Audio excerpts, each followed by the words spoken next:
had burst. And so all those cancerous cells were just like swimming all around my body. But if they'd taken it out... Diagnosed with ovarian cancer at 27 years old. At what point does it sink in? Hey everybody, welcome back for another episode of Black Women Rising, the podcast. I am joined today by another special guest who's come all the way from Wales to join us, and a really, really good friend of mine. We have actress Shalisha James Davis in the house. I got that right, didn't I? You did. I always call her Shalisha Davis. No. Yeah, Shalisha Davis James. I always say that. Shalisha time. Smash it. There you are. Well so, Shalisha obviously is an actress and was diagnosed in 2022 with ovarian cancer at the age of 26. I was. No, 7? 27. 27, yeah. And we're just really lucky to have you here. You are now over 1 year cancer-free. Thank you for joining us, man. Of course, thank you for asking me. Thank you for coming all that way as well. Like that means a lot to me, because you've literally just come off what? Yeah, a 2-month stay up north. Yeah. And you were on the production of Romeo and Juliet at the Manchester Exchange. What? How was that? Juliet. It was amazing. I'm gutted I couldn't make it up to see. I know, don't worry. It's a long way. But it was amazing. I was living my dream. I mean, you saw me on social media. I did. Like, I was just grinning from ear to ear the moment I stepped off the train in Manchester. It was just beautiful to see the joy, because after everything you've been through, like, I've heard your story and we're going to go into it. Like, we spoke about a lot, like those moments of joy, you know, and capturing those moments of joy. And it wasn't fake. It was very genuine stuff I was seeing. And I was like, I mean, you looked great. That dress that you wore on the press night, I was like, girl, you looked amazing. That dress was so important to me because I bought that when I was just finished my surgery and I was going through fertility treatment. I was stick thin. I was so ill, and I'd just thrown a birthday party for my husband, and I was like, we are having a party, we are dressing up, and I bought this dress and it was basically like hanging off me, like I was a skeleton. So it was so nice, like a year on, to be wearing it and to fill it out and to feel strong, and so that I was really gassed. In your element well. I was gassed. You own that dress, but you own that moment as well. Like, I'm so proud of you. Thank you so much. But we do have to go back. Yes. So talk to us about this cancer journey. Yeah, so I was first filming away in Tenerife back in November 21, and I always say this, I was eating a lot because I was like just in the sun. And everyone else was in the rain back in the UK. So I was living my best life, eating a lot of pizza, pasta and paella, and just having, and the reason why I talk about what I was eating is because I felt like I was putting on weight, and that was like the main sort of symptom that I had, but at the time I didn't know it was a symptom. It was the first bodily change that I could see happening over the months, and it was quite drastic. Like, I was filming for 2.5 months over there, and they had to, like, I went up a trouser size. Like, it was, I think people thought I was pregnant, and I think no one really said anything, but I was so bloated that they had to, like, you know, redo all my costume, which was slightly embarrassing, but you know, it is what it is. It wasn't until I got back home and my stomach just kept growing. And to be honest, I wasn't really, for some reason, I just wasn't really worried. I thought, oh, have a pregnancy test. It could be IBS. It could, like, all the things that I kind of heard of. And I wasn't in a lot of pain. I was just really uncomfortable. And I guess, like, the vanity side of it as well. I was just like, why do I look pregnant? I rang the doctors, and this was during the time of, like, the 3rd or 4th wave of the COVID. And so I assumed that I was going to get just, like, I don't know, told to wait or something. But he said that I explained my symptoms really well and to come in straight away. And that freaked me out a little bit, because I was like, what symptoms? I'm just big. Anyway, I went to the doctors, and he kind of took one look at my stomach, my abdomen, and I had a scan, and he kind of just went silent, and I was just like thinking, just say something, anything. He was like, he was just like, I'm unsure as what this is. We'll take your bloods and things. And it was at the weekend, so he was like, if it's important, we'll get in touch with you over the weekend. If not, you'll hear back next week. Yeah, I heard back pretty quickly that my bloods were not great, and the CA25, yeah, CA125, but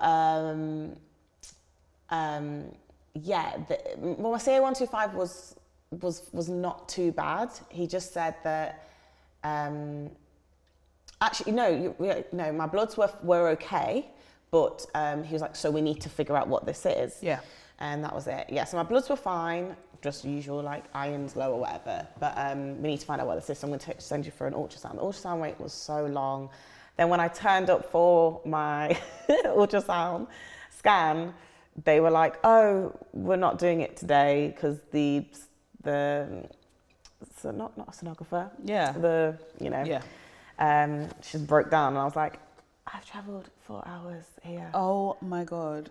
I'm going to get seen today, like where is the next, because when someone says we don't know what's wrong with you, but we'll find out. Yeah. What do you think I'm left with? I'm not chilling. I'm freaking out. Yeah.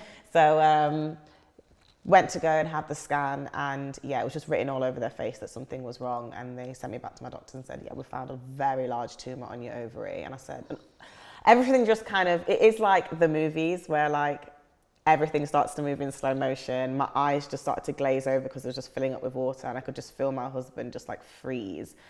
And I remember just looking around as the doctor was talking to me about whatever he was saying, and just seeing pictures of his family in his office, and seeing that he had 2 young girls that were probably the same age as me.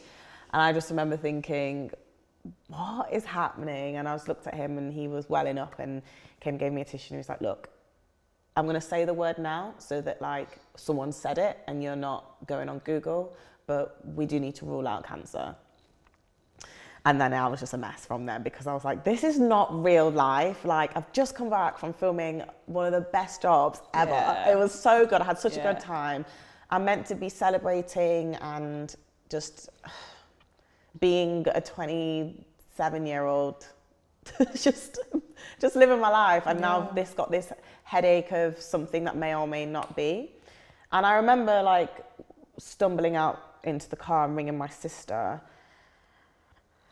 And I remember her being actually the best person to talk to, because what you don't want to hear is, it's going to be fine. It's going to be fine. Yeah, exactly. It's going to be fine. It's going to be fine. And it's like, I love that. I love that you want to make me feel better, but actually, the reality is I might actually not. So that's actually not really helpful. I'm really scared, and I just feel like I just want to hide in a hole. I didn't tell my mum for like, I remember driving around all day because I just didn't know how I was going to tell my mum this. And I actually booked in to go and get my nails done so that I could just sit and just absorb the news for myself. And my nail tech was amazing. She was like, you good? I was like, I don't want to talk if that's okay. She's like, it's good. And she just beat my nails, and I just sat there for like 3 hours, because that's how long she takes to do nails, and was just like, oh my gosh, this isn't real, this is real. And from then, it was just a waiting game of trying to figure out whether or not my tumour was benign or not. It took 2 weeks for me to get my results back, and I went back to the hospital, to the gynecology ward, and I remember them telling me that it wasn't cancer, because something to do with my age times how many masses were in the tumour times my CA125 blood test levels. And I remember saying, so I can tell my mum I don't have cancer? And he was like, yes. And I've got a video of me and my husband like dancing, skanking in my car, just being like, oh my God, thank God. I was like, okay, what happens now? And they were like, obviously your tumour is massive, so we do need to do an operation, but you're so young, it's going to be about 6 months. And my symptoms just got really bad, quite quickly actually. So this was now, I'm forgetting dates, but a couple of months. And I'm getting bigger and bigger. I can't walk now, can't move out of bed. I'm losing a lot of like weight elsewhere because the tumour was pressing so much on my stomach, so I was filling up really quickly. I was getting so uncomfortable. There was one day where I woke the whole house up screaming. And what we later found out is that the ovary was like twisting because it was getting so big. Oh my God. So it like folded in on itself. Of course. But I just felt like I was gonna die. Absolutely. No, it's a real thing. Twisted ovary, the pain. Oh, honestly, God. I was like, it's not letting up. I couldn't breathe, and it was really bad. Painkillers, it subsided, and I was just like kept ringing the hospital, being like how far am I on the list? And again, I'm thinking I don't have cancer, so there's people way worse than me. Yeah. I've just got this tumor that they're gonna operate on. Yeah. The NHS is under so much pressure. Let me not just like, but also like I'm really ill, so like also when. So it was that I wasn't at that point. I was very much trying to be like, please, like just hello, like whatever. They pulled me in for a pre-op meeting, and this was maybe another 3 weeks. At this point, I remember my mum being like, gosh, I was as big as you when I was 7 months pregnant. So I was really, really big, and like I was like so big. And I thought, I'm so small, how can it grow anymore? Absolutely. What's gonna happen? It's gonna burst. And so I went to the hospital, had my pre-op. I'm like waddling, holding on to my husband. They go through the list of all the things that could happen, and we just want to, warn you. And all I remember is them asking me to sign this form to say, if we open you up and we see something that we are worried about, we might have to take both of your ovaries. And I fainted. Oh no. Yeah. Did you faint? Yeah, I was in so much pain God. also, and I was very hot. I was like sweating, like I was so ill. Yeah. And I was just looking at her like being like, how can you see me like this and just be so like but I'm thinking they must so see clinical. Yeah, exactly. It's very and they must clinical. see this all the time, blah blah blah blah blah. And I fainted, and the nurses rushed in, opened the windows, all that kind of stuff. And because I was just like, what is my life? What do you mean? Like, I haven't even thought about children, really. Like, I'm 1.5, 2 years married at that point. Like, I'm 27. What do you mean I've got to sign away my ovaries? Like, why is this becoming more complicated and a bit more scarier than what I've told my mind it is? Initially thought, yeah. And that night, I got really sick, up all night, vomiting, sweating, couldn't keep anything down, couldn't keep my painkillers down, couldn't even keep a biscuit or banana down to take the painkillers. So much pain. And my husband was like, I've had enough. We need to get you into the hospital. Like, there's no way that we're going in and you're not coming out now without having this sorted. And this was the day after me seeing the surgeon saying, it's gonna be 4 weeks until you're op. So called the A&E. My husband was like, she can't come in, she can't move, we can't get her off the floor. You can hear me like screaming in pain. I think before the ambulance came, I think it was maybe over 14 hours before they came, and my husband just had to be like, she's on stroke, like move her up to stroke level, like we can't do this anymore, she's hypertensive, like please. So eventually they came and they just took one look at me and were like, oh shit, morphine in my arm, and it was just a blur. Honestly, it was such a blur. Tested positive for COVID as soon as I went into the hospital. I was like, lay it on me. What else do you want? I'll take it all. And at this point, I don't know I've got cancer. No. I don't know what's going on. No. I just think I've got this tumor that they've said is fine. They just need to get it out of me. Clearly something's gone a bit awry. Something's gone wrong, and they need to operate. Leanne, I was in there for like 7 days before they did anything, just on painkillers. They kept coming in and being like, yeah, we're gonna need to operate on that, aren't we? How is your pain level? And I remember my nurse, Angel Diane, being like, you better tell them if you're in pain. You better tell them if you're in pain. Don't do that. Don't do that. Tell them if you're in pain. Don't be in pain. It got to day 7, and she came in, and I was upside down on my bed because I was passing out of the pain. And she was like, I've had enough. I'm telling them to operate. And so I had emergency laparotomy oophorectomy surgery. So they removed my ovary, some lymph nodes, my fallopian tube. They removed my all on appendix. One side. Yeah, they did a fertility preservation surgery. So they made sure my womb was cool, my other ovary, and stapled me up. And 2 weeks later, they called me in after doing the biopsy on those lymph nodes and said, "Yeah, you have ovarian cancer." And I was like, "Swear." Really? Cool. After everything I've just been through, after that absolute hell I've just been through, now you're just going to give me the cherry on the top, which is actually, we probably should have got this out of you a lot sooner, because what had happened was it had burst. And so all those cancerous cells were just like swimming all around my body. But if they'd taken it out... When I said... Yeah, it would have been a different recovery, it would have just been so different. And the main reason why they weren't is because you're so young, it doesn't happen. Yeah. I didn't even know what ovarian cancer was. It makes sense when he said it, ovarian cancer, but like, what do you mean? And what does that mean? How dangerous is it?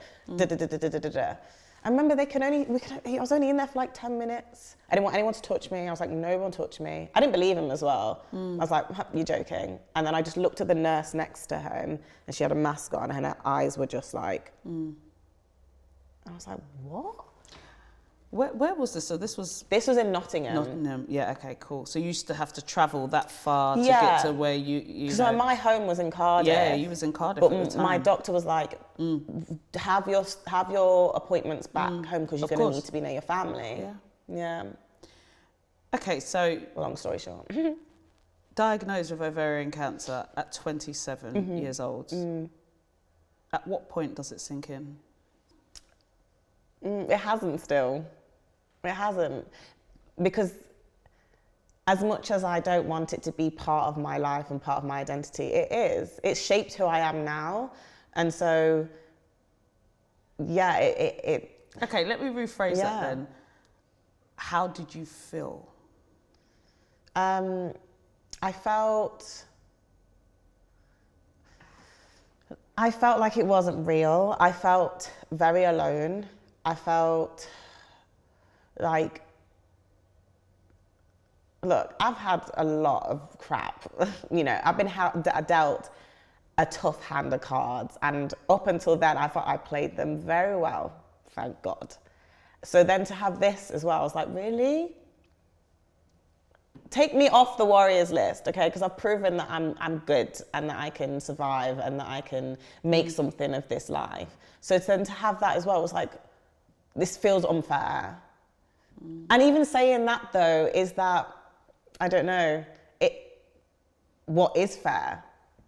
Like, who should get dealt with? Of course. Do you know what I mean? But also the fact that you had to go for so much, like, misdiagnosis. I know. Because there was so much in there. There was ageism. There's so much different things in there, which obviously, as women of colour, we experience over and over and over again. This is something like so many women come forward and say, oh, you're all right, you're too young, da, da, da, da. How did you feel about that? I think I felt and saw that more after leaving the hospital. So the help and support that I was out there, I was like, wait, that makes you feel isolated. Yeah, it does. Like, I think if I really, so a lot of people say to me, you should have sued. I don't have the energy for that right now. And that's some people's bags, it's not mine. Yes. But if I look back really, the whole time that I was in hospital, I was on painkillers. So a lot of it is, my brain feels stressed when I think about that time. But if I did dissect some of the experiences I had, yeah, I could, there were some things that should not have happened, just should not have happened. After leaving the hospital, in my recovery, support groups, help online, education out, where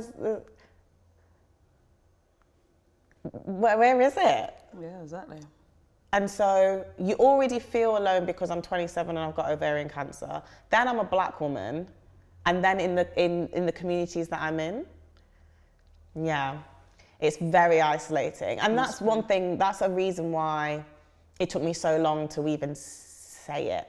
And that's when you ask 27-year-old ovarian cancer, when is it? It still doesn't, because it's still a very alien. Yeah. Well, it's not even been that long. Like, not a really. lot of people say, like, what, a year sort of cancer free, but actually it's still not a long time to dissect everything that's happened, because let's be honest now, your whole life has changed. Like, every aspect. Like, what has changed? Oh gosh, well, my body has changed. The way I view my body has changed. The way I see and view the world, the way I see and view myself, the way I see and view my purpose. Yes. Because I'm here, thank God. So now what? And if I didn't ask to be here, so then I didn't ask to be here, and then I've been dealt this. What is the reason? Yeah. You know, like, what is the reason, like, of it? And that sometimes can make me feel quite cynical and a little bit pessimistic and a bit like, but there's also the flip coin to that of being like, okay, what am I going to do with this wonderful life that I still have then? Yeah. So there are, it depends how you view things on which day, you know? Yeah, it's true. Catch me on a good day, catch me on a bad day, everyone's getting it. No, I'm joking. But, but yeah, so that's changed. My relationships, a lot of my relationships have changed. I was going to ask you about that, like, what has, because like, that is a common denominator with, I definitely think people of a certain age when you get cancer, I had it at 30, so I noticed it a lot. Like, how do your relationships change? Yeah, I mean, one big one is that people disappear. Yeah. People are like, deuces, they are out. They're like, it's not what I signed up for. Okay? Yeah. I don't want to be here for the good times. Exactly. I was promised fun, Shalisha. Yeah. Not this. Exactly. Okay? Yeah. I felt like that. I really felt like that, because I was like, I was that girl out all the time, bringing everyone together, party girl. As soon as I remember I was diagnosed on the Thursday afternoon, sort of / evening, and I'll never forget, on the Friday, a mate of mine still went out raving. And I was like, mate, like, I've just, do you know what I mean? There was no correlation, no sensitivity, nothing. And I was like, okay, like, because that's what people sign up for, right? They sign up for the good times. And I think I've tried in my brain, because I lost one of my best friends. She was like the maid of honor at my wedding a year before. So she just dipped. And I remember that was a big heartbreak for me. That is so hard. I remember thinking and trying to, because I loved her, I tried to empathize and be like, I wonder if it's, you know, they've got something going on. I remember thinking, yeah, but does she have cancer? And I remember thinking, okay, well, maybe, you know, some people don't know what to say. Like, maybe people don't know what to do. I was like, yeah, but you just ask. So every time I tried to, like, be like, oh, well, maybe, I know it must be hard to hear that you're best friend. It must be hard. There was always a reason. There was no actual real reason. Especially when other people were showing up. Absolutely, it was the ones you least expect. Yeah, your silence is speaking volumes. Yeah. It's very loud. You're a bit quiet over there, and it's very loud. And so, and a lot of people didn't know what to do and didn't know what to say, so sometimes they just didn't do anything. Not at all. Loads of people came out of the woodworks when I celebrated my 1 year cancer free. Oh my God, so proud of you. I know. So proud of you. What you mean? Okay. Yeah. That's weird. We should meet. Yeah, I'm all right. I'm all right. Did you do that? No. Yeah. I mean, people just got left like unread and like in the requests. Do you know what? I'm so bad at that. I wish I could do that more. I'm not good at that. I reply back. Saying what? It's Thanks. okay. One day, maybe. No, Leanne. I'm so forgiving. I'm a softie at heart. I love that for you. And you can forgive without give. That's another thing, remember. My time and energy, I'm realising how... No, I definitely think I've become a bit more hard-nosed lately, because it's just one too many. Yeah, baby, and your time is expensive. Yeah, true. It's expensive. Time is currency. And if you're giving it to people who don't respect it, don't understand how valuable that is, you're going to be broke. Yes, true. And I think that's how I sort of think it in my head. Like, I'm like, but okay. It is true, because I do think the best piece of advice I've got is when people show you who they are, believe them the first time. And don't necessarily give them the opportunity to show you again, because leopards very rarely change their spots. Very rarely. And I am I live by that till this day. I've not ever seen anyone change completely from when they've showed you who they are in that way. And I think you're right. And a lot of people don't really know their worth in that way. And we see it a lot with like Black Women Rising members. We speak about it a lot because, you know, so many beautiful souls come through the doors of Black Women Rising. And I think one of the things that a lot of people do struggle with is when they are diagnosed, how much their relationships completely change. And then when there's this beautiful rebirth of mind, body and soul into these beautiful humans that, you know, almost like the caterpillars that, you know, is it caterpillars that shed their skin? Butterflies. Then everyone starts to come back. What do you do at that point? And it's a real big 360. So it's beautiful that you're saying that you had to really go through that and realize that. Yeah, I think so. And it saved me a lot more heartache. Yeah. And as much as I'm like, you know, I absolutely agree when someone shows you who I believe in the first time, that does not mean that you can't forgive them. It doesn't mean that you can't give them grace to change, because thank God people have given me grace to grow and change. But you have to protect your energy and you have to protect your time. It's valuable. And as cancer patients, like, we know that. I don't know. No. Sorry. Okay, so let's talk about like the good. Like, what things have you kind of taken away from cancer and turned into good? My sort of passion for life. I think I often say to myself when I'm doing new things, like even this is new. I remember when you first asked me, I was like, yeah, of course, man, of course. And then it got to like yesterday and I was like, wait, I've actually got to go and do this. This is out of my comfort zone. This is new. Am I equipped for this?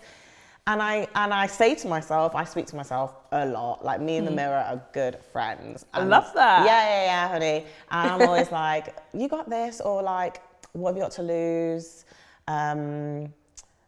What's the worst that could happen? You get cancer, lol. You know, what is the worst that's gonna happen, babes? True. Like, it's all good. Go for it. Yeah. Experience stuff. Fail, and then get up and do something else, or do it again, do it better. Things, life lessons like that, I accept more, and they're easier for me to apply than it was before. Sometimes those kind of mantras and things, I'd be like, yeah, because I was so able-bodied, I was so, you know, things came a little bit easier. There were rules to get things. Yeah. Now it doesn't feel like there are any rules. Come at me. What's good? Yeah. That's a good sort of mindset shift that has come from having cancer, because when you're looking into the face of real despair, real scary stuff, and death. Let's be honest. Yeah. You can't come out and not feel like even the tiniest bit powerful. And I feel really powerful. I feel so powerful. I feel like, what? And what now? What now? I can feel it from you. I can really feel that and see that in you. And it's beautiful to see. It's beautiful to see, because, being honest, the fear, it doesn't go straight away, does it? 1 year cancer free. Is it still on your mind? Oh gosh, like I had a scan this week, and I felt fine. I knew I was going to be fine. I knew they were not going to see anything. I just knew it. I was like, I'll be so shocked if they told me, oh, Shalisha, something's not right, because I feel fine. I've been working really hard and just feeling good and all that good stuff. But as soon as I walked into the hospital, blurry. Yes. Shaking. Yeah. Like, those triggers and those trauma sensors, they are real. They are so real. And I was equipped. I didn't do anything for the day. I had plans for the afterwards. So whatever was going to happen, I was going to go on a date night and it was going to be fine. And still, I was like that. And I consider myself quite like mentally, I can get myself into a place where I feel strong and secure. Soon as I felt like such a baby. Walked in, went to sit into the ultrasound room, and they were like, are you okay, Shalisha? And she's like, fine, thank you. Floods. Yeah, that's what happens. And I was like, to I'm me. so sorry, Yeah. I'm so sorry, I'm so sorry, I'm such a baby, I'm so sorry. I was like, I'm fine, I've done this so many times. They're like, do you want us to carry on? I was like, yeah. I don't know what happened. I can't explain it. And everyone I say to goes, of course, Shalisha, it's because of what you've been through. But I'm like, I'm so annoyed at that though. I'm so annoyed that that's something that is me now. Of course, because it's what you've been through. Do you think, but again, don't be too hard on yourself. It is very common. I'm 7 years on and I still do it. So what you're telling me is it doesn't get better? For some, I think it depends what type of character you are. And I think also being part of the cancer community, you know, you're talking about your story online as well. So that means that you're going to start getting people who have also been through it. You're building up your own cancer community. So you see like mixtures of good and bad news, right? And I think depending on what's going on within the cancer community can depend on how you feel about your own cancer journey as well. Very true. You know, and especially if you're seeing people die, people this and that. And I think that's why I get why people kind of go through cancer and then just go quiet or just kind of turn their back on it, because actually, like my mum, she's been through cancer twice. She doesn't experience the same things I've experienced because she doesn't really know anyone else that's had cancer, and that works for her. Yeah. And so she doesn't really come to much things at Blackwood. She comes to some stuff, and obviously she helped me set it up in the beginning. But she's like, I can't think of anything worse than to come to all these support groups and stuff. Because exactly that. And she said, you know, I'm not being funny, but I just don't want to be in it because I would be a mess. And I get that. 1000%. You know, so I think that's why it's so important. I think, like, if you don't want to be triggered, be careful about where you put yourself and also where you have outlets to speak about your story. Like these podcasts, like it's great that we're doing them, but I would never want anyone to come on here if it was going to trigger them afterwards, because there's boundaries, but also most importantly as well, being boundaried with what you speak about. Like I no longer speak about every aspect of my cancer journey, because every time I was going home, I was like, plagued with these triggering thoughts, and it would make everything 10 times worse. And particularly around the subject of death, you know, just consistently every day thinking about death. Like, and then I was like, right, no, I'm going to only tell a certain amount of my story that allows me to reduce the emotion and feel less triggered. Best thing I ever did. I would not be here today presenting this if I didn't change that way. So is that some advice that you'd give me? I would always give that advice to everybody. Package up your story into something really short and sweet, but remove any parts of it that's quite triggering to you, because actually no one else needs to know that. It's what you need to know. They can put the dots together. They can put the dots together. Yeah. And it's so less triggering to you. Because every time we do this and replay it, it's replaying trauma. It's replaying that. And that's when everything else comes with it, you know? And regardless of whether you're a year, 2 years, 3 years, or 4 years, such a huge traumatic experience in our lives. There's stuff that happened to me 17, 18 years ago. I will never talk about stuff in that way. I've packaged it up, small. I still think and look about what happened to me 17 years ago, and I still feel so triggered by it. It's stuff that never leaves you.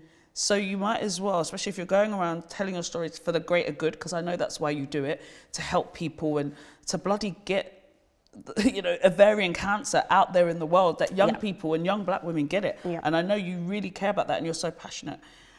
But package up your story to make it less triggering for you. I do. I think I was speaking about it on my Instagram the other day. I was like, I know sometimes I'm a bit like, and like make jokes and stuff like that. But that's my way of protecting myself and distancing myself. There are people that do all of that. If you want like trauma porn, there are people that do it. Oh, we were talking about that on the other episode. It's trauma porn. Listen, it's real. It's not me. No. You will never catch me crying on my Instagram about cancer. You won't. No, don't. I will stop it before the teardrops. Please don't. Because you won't. You will not. You won't get it. You won't get it from me. Because there are people that do that. They do it however they want to do it and whatever.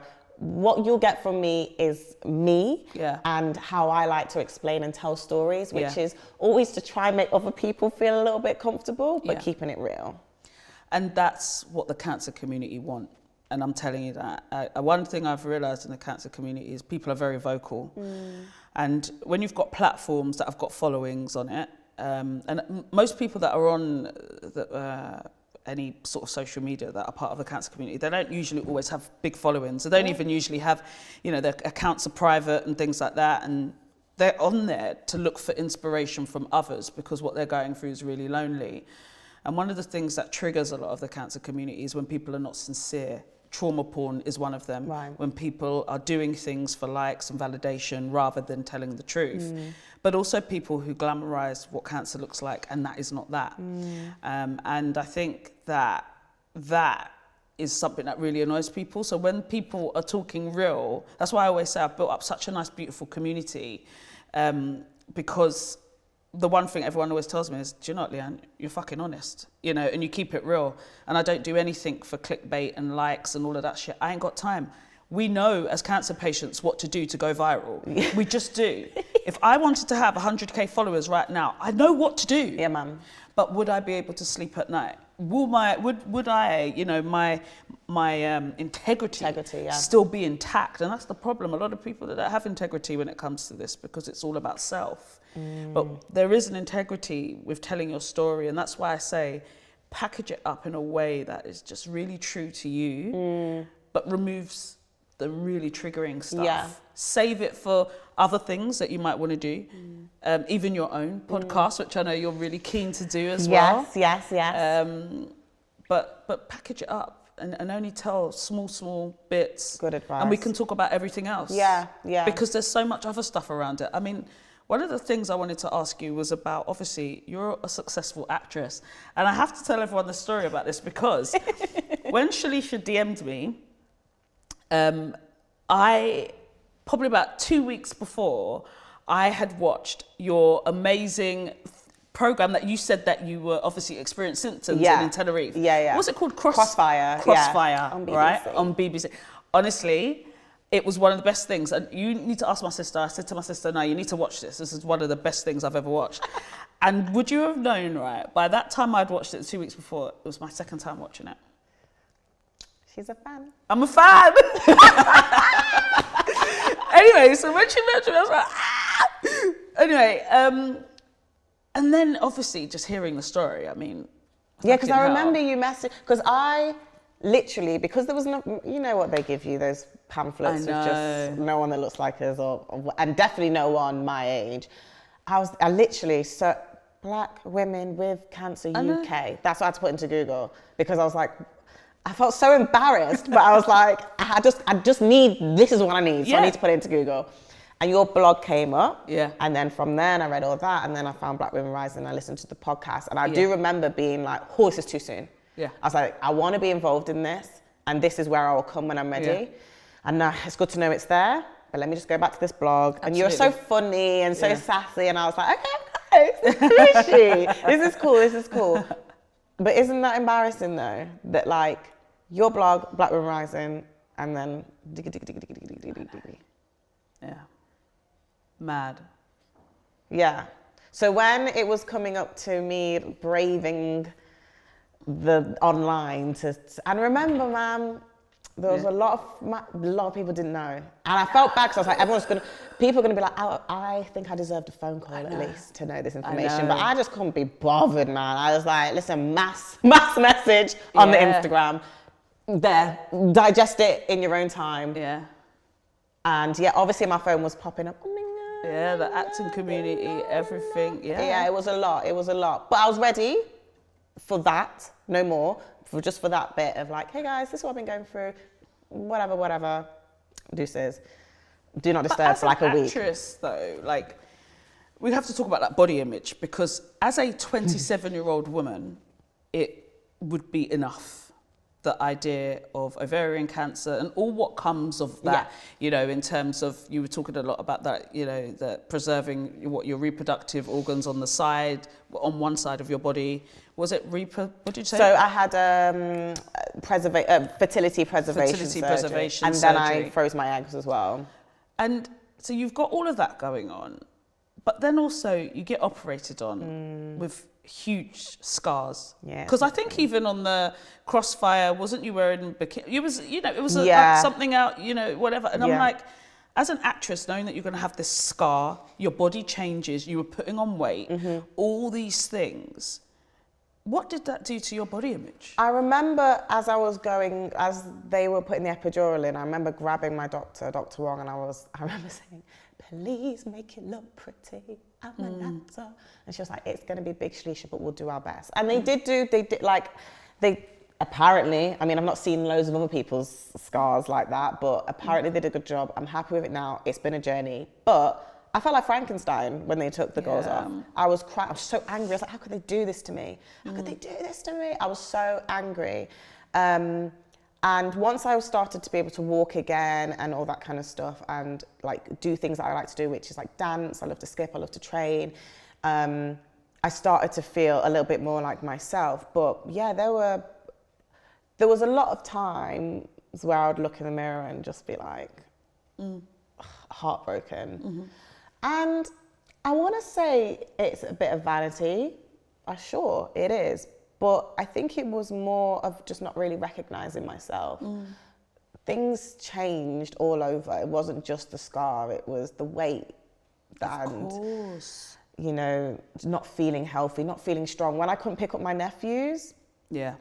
And now, I don't know if this is healthy, but people are like, Shishi, you do too much. You're doing the most.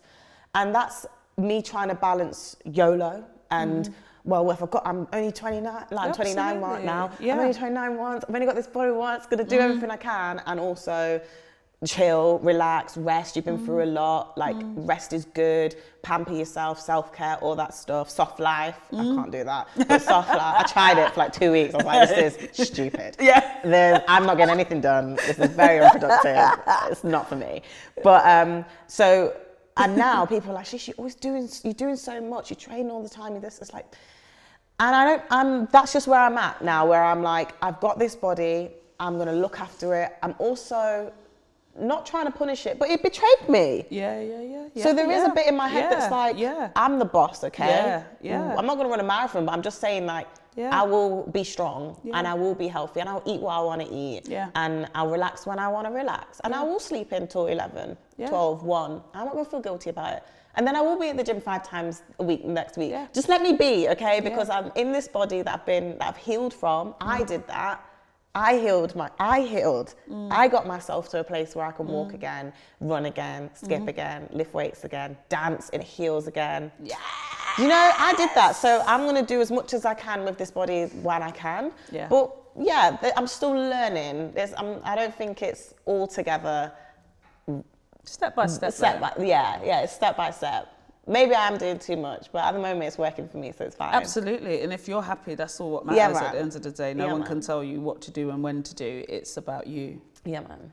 Okay, what's next? What's next? Romeo and Juliet, soft life living. I saw you in Portugal. Yeah, oh my days, Afro Nation, that was amazing. That was amazing, that girl's trip. Again, one of those things where it's like, we're doing it. Doing it. Like, no more waiting. We're just going to do it now. I actually don't want to answer that because I'm very open. For once, before cancer, I was the hustler, grafter. I had these. No one could tell me. I'm gonna be an actor and I'm gonna work and I'm gonna make it. Like no one could tell me anything. Cancer came and put a lot of things into perspective. Love that. And I did slow down and I'm harnessing my family's relationships and things that bring me joy that don't always have to make me money and all that kind of stuff. So I'm very open now to whatever the universe wants to bring. And it's bringing a lot of cool opportunities. I have a lot of passion projects that I want to do, but being back on stage, it healed my soul. So a lot more of that, please. I saw that it did, Yeah, ma'am. Okay, well, I got one more question. And this question is really important because I do think that we are living in a time where so many more younger women are being diagnosed with cancer. And what would you say to someone who's being diagnosed with cancer, who is in their 20s, like you were, and is really scared and worried? To try to surround yourself with people who ground you, who make you feel calm and centered. because you're going to have to make some decisions that you might not want to include everybody in, but you want them to make, you want to feel supported in whatever decision you make. I know that for a fact. Therapy. Yeah. No, nobody wants to talk about it, but don't be too proud to go and get some help.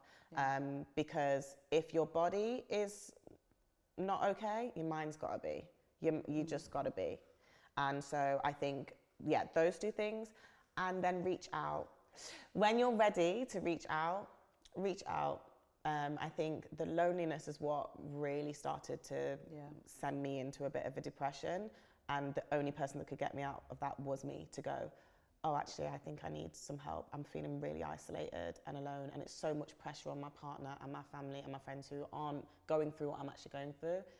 I'd kind of just talk to somebody that might understand a little bit more, and it would help, even just to organise your thoughts. Yeah. So those, I mean, a lot of things, but I think those few things I would say, I don't know, I think those two things are things that would be really, really helpful as well. I think people could definitely relate to needing that. So I think that's perfect.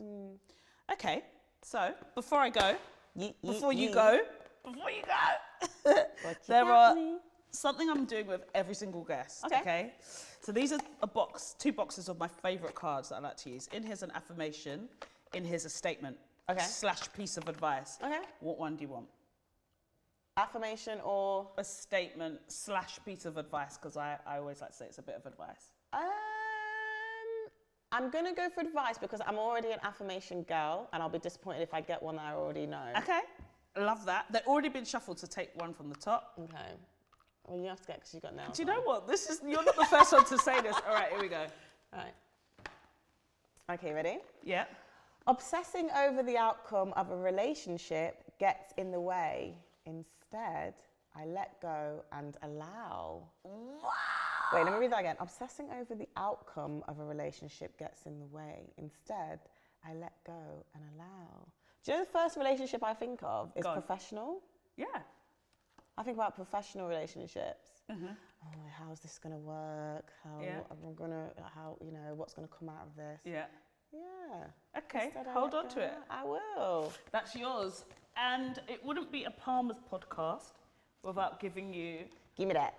I love Palmer's. I love a Palmer's. bag of Palmer's goodies. Thanks, sis. Appreciate you. So I hope you like everything in there. I already do. It's a selection of all these wonderful things. Thank you. And we're just so grateful for Palmer's, obviously, for giving us all these goodies and just sponsoring this podcast, to be honest with you. I love Palmer's. And thank you. No, honestly, thank you. You have not just become just an amazing ambassador for, obviously, speaking about ovarian cancer, having cancer under 30, and just an amazing advocate for Black Women Rising. You're now an official ambassador for Black Women Rising as well. I forgot about that, girl. And flying the flag for us and support, but you've also become a really good friend of mine as well. So I really, really appreciate you. Thank you. I appreciate you. What you guys are doing, what we're doing is incredible. It's so needed. Yeah. Unfortunately, it's needed, but it is needed. Yeah. And I think, it's important what we're doing, and I'm really honoured to be a part of it, and I'm excited for the future. And thank you, because this Black Women Rising, it saved me. Like, that's definitely an understatement, but so thank you. Oh, I love you so much. I love you. Listen, girl. Give me that. And on that note, guys, thank you so much for tuning in, and obviously we'll be back again for another amazing episode. Thank you for watching.